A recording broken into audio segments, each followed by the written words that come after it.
dos meus trabalhos e pesquisas e também há publicações sobre proteção de dados fora do ambiente europeu e fora também da situação brasileira, sobretudo países de língua portuguesa, para tratar da questão nesta que é a minha terceira participação nestes congressos Information Society and Law.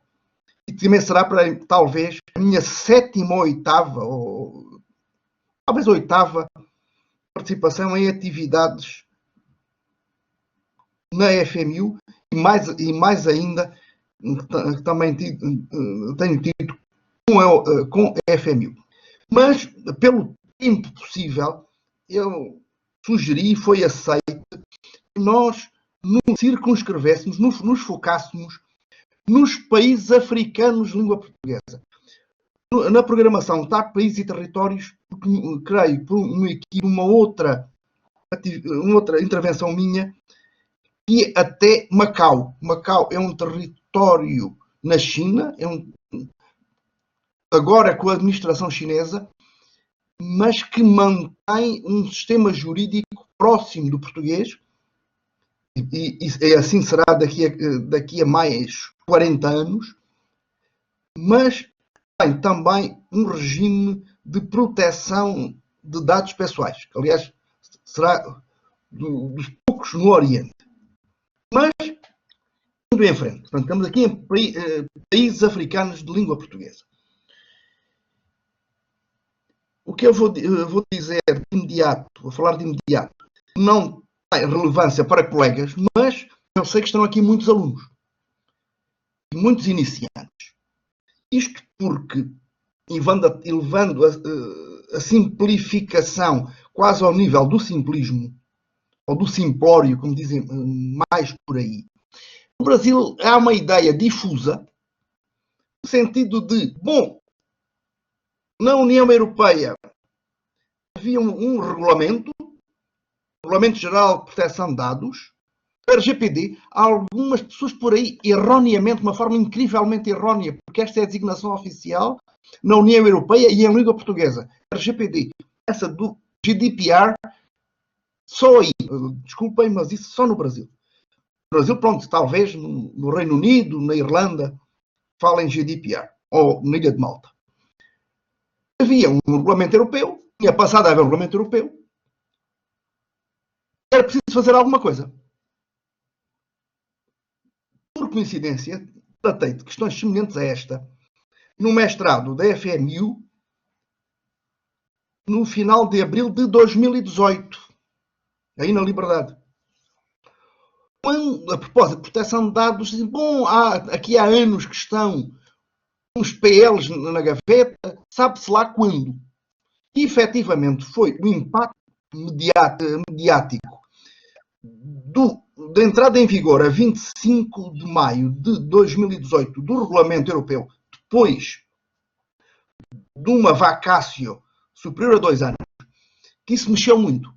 Tanto que no Brasil, se não se falava nada no final de maio, não falava nada no final de abril.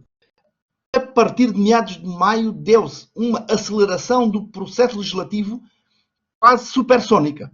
O ponto do que, entretanto, em 2019, passou a chamar-se Lei Geral sobre Proteção de Dados, LGPD. Aliás, a filiação é mais que evidente. Isto, em 18 de agosto já estava sancionada e publicada. No entanto, e é isso que me traz, ou que me levou a focar neste tema, a proteção de dados, o quadro global de proteção de dados é muito mais amplo, mais antigo. Quer dizer, na Europa existe, no plano infraconstitucional, mas de nível nacional, pensamos de nível estadual, desde 1970, no Estado de Hesse, Estados Federados da Alemanha, Estado Nacional desde 1973 na Suécia, 78 na França e na Alemanha. Quer dizer, quase meio século. Na América do Sul, desde os anos 90 do século XX. Também, por essa altura, começaram a surgir, primeiro nas Constituições e depois em leis ordinárias,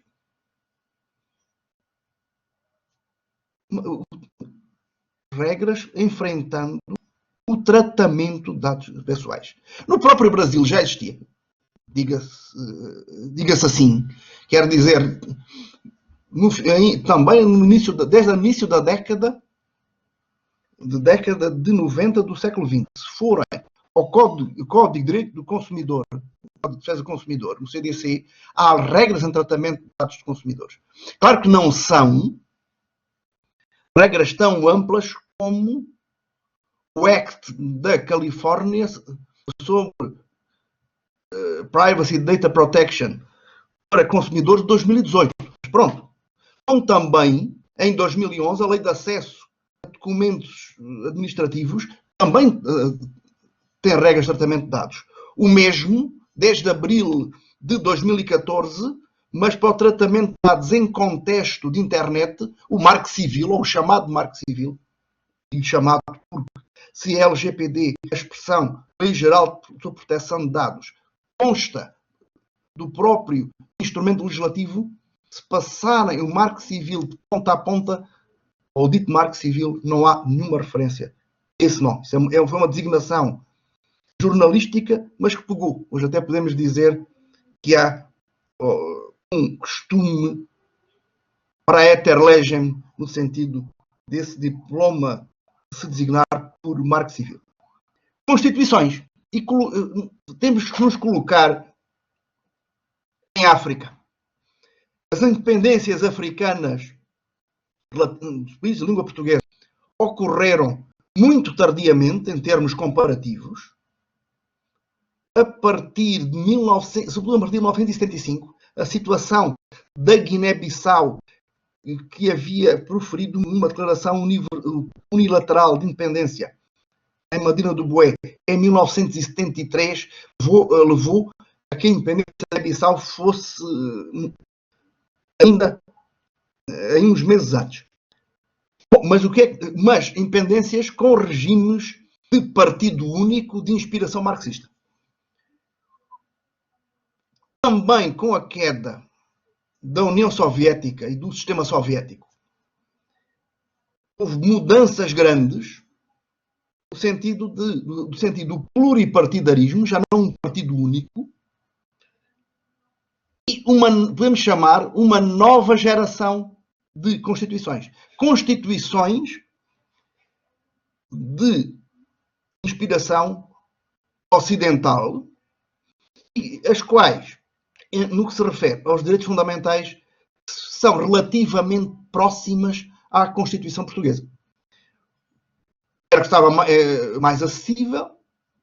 Além disso, até há um par de décadas, as elites jurídicas africanas eram formadas em Portugal. Tal como um par de séculos antes, e ainda durou mais um pouco, as elites jurídicas do Reino do Brasil eram formadas em Coimbra. Que mantinham, e em certo modo ainda mantêm, um quadro mental coimbrão.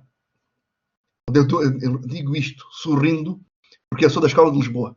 A Escola de Lisboa e a Faculdade de Direito, na altura, Ciências Sociais e de Direito de Lisboa, fundada em 1911, destinou-se a formar, capacitar os quadros da República que havia sido instaurada em 1910, em contraponto a Coimbra, cujos lentes, assim se chamavam os professores, eram quase todos monárquicos e muito conservadores. Monarquistas, dizem no Brasil. Bom, mas o que é que temos aqui de comum? E é um elemento que se vai encontrar também no Brasil, se olharem para o artigo 1º da Constituição Federal de 1988. A afirmação da dignidade da pessoa humana enquanto macroprincípio. Também é completamente novo. Basta olhar para o início da Lei Fundamental de Bonn, de 1949, a Constituição da República Federal Alemã, mas também para a Declaração Universal dos Direitos Humanos de 48, sim, 48, ou a Carta dos Direitos Fundamentais da União Europeia de 2000. Ideia da dignidade da pessoa humana como referência. E um corolário da dignidade da pessoa humana é a proteção de dados. Isto foi afirmado logo no início dos anos 80, no muito conhecido acórdão da Corte Constitucional Alemã sobre o recenseamento dos censos. Mas, sem ir mais longe, se pegarem na LGPD brasileira, verificarão que a autodeterminação informativa é um dos fundamentos da LGPD. E o que é que temos? Na Constituição Portuguesa, além de preceitos sobre a salvaguarda da intimidade da vida privada e familiar, depois iria até ao domicílio e também às comunicações, incluindo as telecomunicações. Por razões históricas que se prenderam com a passagem de um regime autoritário dos governos dos professores Salazar e Caetano para a democracia e de um sistema que já permitia, ou foi tentado desde o final dos anos 60 e início dos anos 70, com uma lei de 1973, de possibilitar que a polícia política pudesse monitorar eletronicamente os cidadãos. Aliás, através de algo que no Brasil até é comum e as pessoas quase nem se tocam. No nosso caso seria um número único, seria da carteira de identidade, CPF, carteira de motorista, etc. Só um número, para facilitar até pelos meios tecnológicos da época. E perante essa ruptura, essa solução de continuidade, regime autoritário para a democracia, a Constituição Portuguesa de 1976 foi a primeira a consagrar um regime em matéria de proteção de dados, separado da intimidade da vida privada, separado da privacidade, em sentido técnico. Aliás, dizia que todos os cidadãos têm direito, no artigo 35, conhecimento do que constar de registros mecanográficos a seu respeito, do fim que destinam as informações. A questão que também tem aí no Brasil, no artigo 5º, um inciso sobre o habeas data. Aliás, a doutrina tem aproveitado pouco. Depois diz que a informática não pode ser usada para tratamento de dados referentes a convicções políticas, para a vida privada. Bom, isto, hoje, se olharem para o LGPD, isso corresponde, grosso modo, à definição de dados sensíveis, e depois também proibia a atribuição do número único dos cidadãos, que é aquilo que na prática no Brasil tem com o CPF, que permite um tal monitoramento.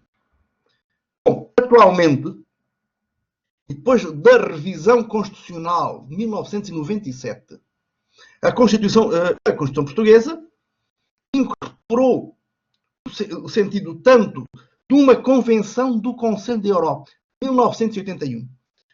Atenção, o Conselho da Europa é uma organização internacional fundada em 1949, isto é, na sequência da Segunda Guerra Mundial. É uma organização de cooperação política e cultural. Não tem relação, pelo menos não tem relação direta com a União Europeia. O Conselho da União Europeia hoje também tem objetivos de integração política, mas é uma organização fundada em 1957, quer dizer, mais de uma década depois, com finalidades de integração económica. Aliás, o Conselho da Europa é muito mais amplo. Para estar no Conselho da Europa é necessário apenas que se trate de um país europeu com uma democracia, não exige democracia liberal, mas uma democracia, e que aceite a Carta Europeia dos Direitos, a Convenção Europeia dos Direitos Humanos, com a jurisdição da Corte Europeia dos Direitos Humanos. Entretanto, a União Europeia, no contexto da construção do mercado interno, da livre circulação de pessoas, mercadorias, serviços e capitais, tinha assumido para que o mercado interno funcionasse, os dados também teriam de circular livremente. A partir destes dois instrumentos, Portugal fez uma atualização do artigo 35. Continua a questão de forma um pouco mais sofisticada, os cidadãos têm direito de acesso aos dados informatizados, finalidades, a lei define o conceito de dados pessoais, condições de aplicar tratamento, automatizado, conexão, transmissão, utilização e garante a sua proteção. Notadamente um aspecto importante, que sempre complicado, ou melhor, corresponde muito, ou podemos dizer, um padrão, ou padrão Europa, falava no Brasil em padrão FIFA, na altura da Copa, proteção através de uma entidade administrativa independente. Depois ainda acrescentava, informática não pode ser utilizada para tratamento de dados com convicções políticas, salvo, com algumas ressalvas, procedimentos pré-titulados, prisão prevista. Aliás, apenas um pouco mais exigente que o que está na lei brasileira, proibido o acesso a dados pessoais terceiros, proibida a atribuição, continua, número nacional único aos cidadãos, além de estudar e acrescentar, ainda que indiretamente através de sistemas de inteligência artificial assentes em megadados, isto é, Big Data, também é grande do livre acesso às leis de informática de uso público. África. Em África, e comecemos por Cabo Verde. Por Cabo Verde, embora seja um país pequenino, com poucas centenas de milhares de habitantes, há bairros em São Paulo com mais gente que em Cabo Verde. Mas em Cabo Verde, a gente ainda tem a Constituição de 1980, mas como foi revista em 1999, passou a conter dois preceitos. Um, sobre a utilização de meios informáticos e proteção de dados pessoais, separados da privacidade, e um outro sobre habeas data. Entenderam tecnicamente desagregar, ainda que o contexto, ou melhor, o contexto e o texto, ou a continuidade do texto, seja quase literalmente igual ao da Constituição Portuguesa, depois daquela reforma em 1997. Em Moçambique, agora se vamos da costa ocidental de África, vamos para a costa oriental, mas para o Índico. Na Constituição de 1990, hoje a Constituição que vigora é de 2004, depois aquela foi assumida depois do final da Guerra Civil. Na Constituição, já vinha a Constituição de 90, que ficaram até na última reforma de 2018.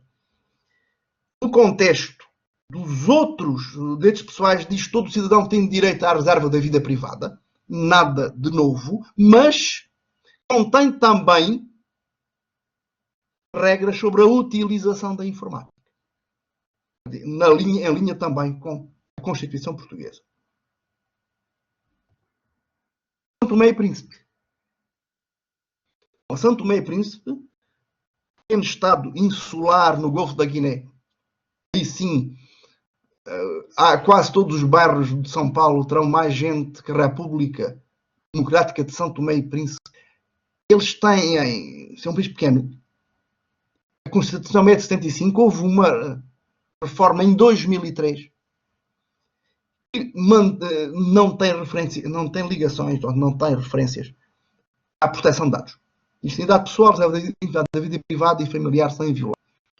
O mesmo se passa na República da Guiné-Bissau, um país também muito pequeno, na costa ocidental da África, localizado entre o Senegal e a República da Guiné-Conakry. Uma muito pequena síntese. Enquanto os países mais evoluídos, económica e tecnologicamente, aqueles com mais ligações, digo mais ligações ao exterior, com mais empresas multinacionais aí funcionando, sentiram uma pressão no sentido da constitucionalização dos dados. Mas para além das constituições, e até, a meu ver, mais interessante, são as leis gerais. Recordemos que o Brasil, embora tivesse regimes fragmentários em matéria de proteção de dados, isso desde 1990, depois de 2011 e 2014, o que temos também aqui são leis gerais. E falámos há pouco que Portugal havia assinado a Convenção do Conselho da Europa para a proteção dos dados pessoais, de 81. E embora esta convenção tivesse sido só formalmente ratificada em 93, esteve na base da nossa primeira lei sobre proteção de dados. Uma lei de finais de abril de 1991. Quer dizer, em Portugal, nós, para o próximo ano, vamos celebrar os 31 anos de regimes de proteção de dados na ordem jurídica ordinária, no direito ordinário, direito comum. Esta lei, a de 91, foi muito depressa superada pela lei de 1998, que veio transpor aquela diretiva de 1995 que referi há um par de minutos atrás. Ora, esta lei, a lei portuguesa, tal como resultou da diretiva europeia, que foi um modelo das leis africanas, quase todas as leis africanas, de proteção de dados. E já explicarei o que é que eu digo quase. Assim, em Cabo Verde, antes de mais. Cabo Verde teve uma primeira lei de proteção de dados, jurídico geral de proteção de dados pessoais das pessoas singulares, no sentido de pessoas naturais. Até já foi atualizada em 2013. Está muito perto da lei portuguesa de 98. Quer dizer, temos proteção de dados e depois com uma Comissão Nacional de Proteção de Dados com plenas garantias de independência face ao Executivo. Os 3 membros resultam de intervenção, sobretudo parlamentar. Eu deixei, vou passar depois desta apresentação, deixei link para o site da Comissão Nacional de Proteção de Dados de Cabo Verde, onde se encontram todas estas fontes. É também interessante anotar o seguinte. O Conselho da Europa, em maio de 2018, aprovou um protocolo adicional à Convenção no sentido de facilitar a adesão de países terceiros, países não membros do Conselho da Europa, países não europeus. Aliás, uma situação semelhante à da Convenção de Budapeste sobre cibercrime, que, aliás, neste momento, o Brasil, depois de ter sido convidado em finais de 2019, o processo legislativo para a ratificação está no vosso Congresso. Aliás, foi para lá enviado pelo Planalto já para o final de julho deste ano. O Brasil, com grande probabilidade, vai ser mais um Estado de parte da Convenção do Conselho da Europa sobre o cibercrime. Mas se era possível que esta Convenção de 1981 se estendesse a outros países, aliás, em 2013, Cabo Verde, com Marrocos e o Senegal haviam sido convidados, mais o Uruguai. Aliás, é interessante pensar que o Uruguai, antes de 2018, era o único país não membro do Conselho da Europa que estava no âmbito da Convenção, mas Cabo Verde foi convidado e muito rapidamente. Ou seja, o protocolo é de maio e eles em outubro já eram parte da Convenção Europeia. Quer dizer, Cabo Verde está muito sintonizado com o modelo europeu, da União Europeia e também do Conselho da Europa. Em Angola, logo depois da Constituição de 2010,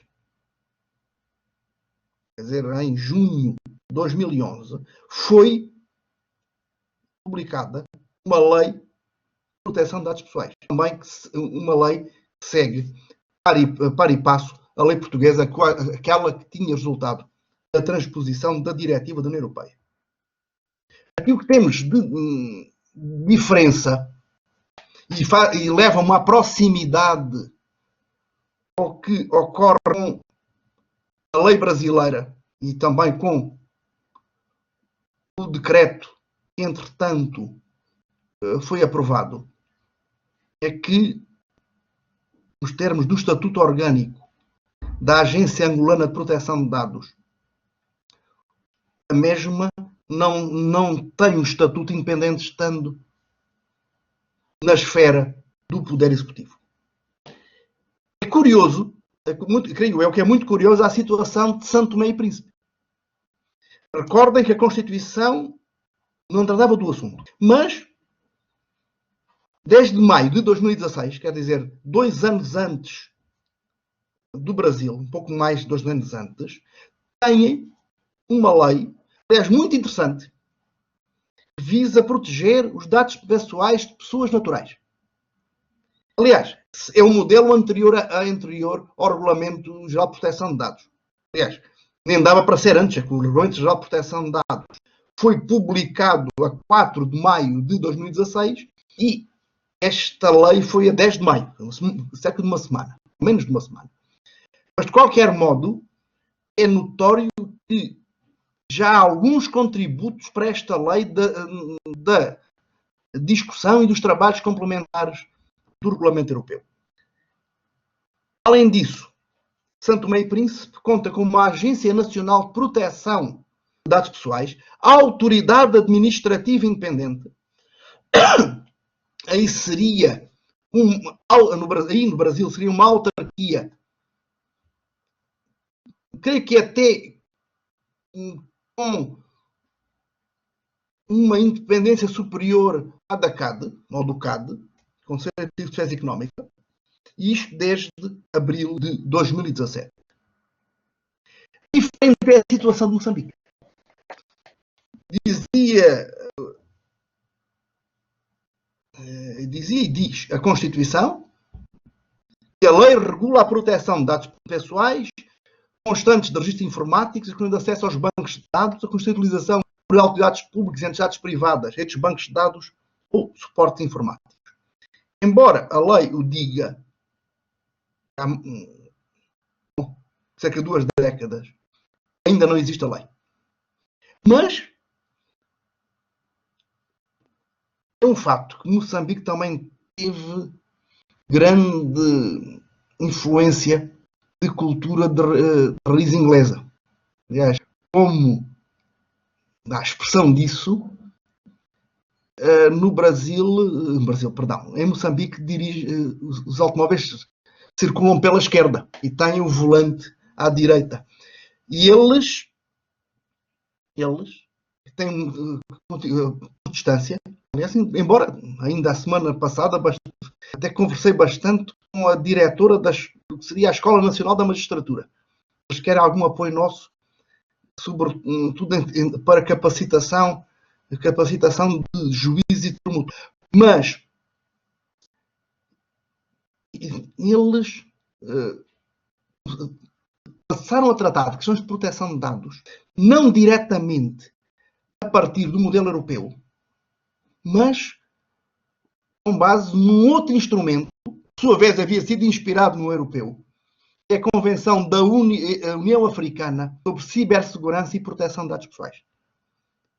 Na cúpula de Malabo, na Guiné Equatorial, de junho de 2014. Bom, a Convenção da União Africana, esta Convenção da União Africana só foi ratificada em junho de 2019, mas ainda antes inspirou a Lei 3 de 2017, uma lei de 9 de janeiro de 2017, que estabelece o regime de transações eletrónicas, de comércio eletrónico e de governo eletrónico. Aqui seria, pensar no Brasil, LGPD, mais Marco Civil, mais lei de acesso aos documentos administrativos, ainda mais regras relacionadas com governo eletrónico e comércio eletrónico. Com esta inspiração, embora de forma muito sintética, o essencial em matéria de proteção de dados, não na perspectiva dos cidadãos titulares, mas sim na perspectiva dos controladores, não tanto em direitos, mas enquanto deveres, consta de 3 artigos da lei, 3 artigos bastante longos, e depois mais outros 2 para sanções administrativas e também sanções penais. Algo que, afinal, não existe no ordenamento brasileiro. Entretanto, agora em julho, e isto na comunicação social, o governo moçambicano anunciou que queria apresentar, ainda não o fez, até ao dia de ontem, uma proposta de lei de cibersegurança e proteção de dados, em linha com a Convenção da União Africana. E o que teria aqui de novo era, ou será, um quadro institucional de pelo menos autonomia. Isto porque, de acordo com a lei das transações eletrónicas de janeiro de 2017, eles têm o chamado Instituto Nacional de Tecnologias da Informação e Comunicação, que está inserido na Administração Central, embora seja também uma entidade reguladora. Quer dizer, aqui ele tem funções como as da Anatel, mais do Comitê de Gestão da Internet do Brasil, mais ainda. Então, finalmente, e também aqui tem aí o site para ver mais conteúdos. Finalmente, na Guiné-Bissau, e estudando em termos até granulares, e até ao detalhe, nós damos conta que não há preceitos constitucionais, não há uma lei geral sobre proteção de dados. Mas a lei de base das tecnologias de informação e comunicação refere ainda que ad latere, passagem, privacidade dos dados pessoais dos utilizadores de telecomunicações. E o mesmo acontece com o decreto que aprova o regulamento relativo à identificação dos assinantes das redes de telecomunicações móveis. Bom, para terminar, e vou terminar passando a algo que acho que é muito curioso. Graça. É que na Guiné-Bissau, a Autoridade Reguladora Nacional da Tecnologia da Informação e da Comunicação, em termos semelhantes a que vamos de ver de Moçambique, a qual também acaba de administrar o domínio de topo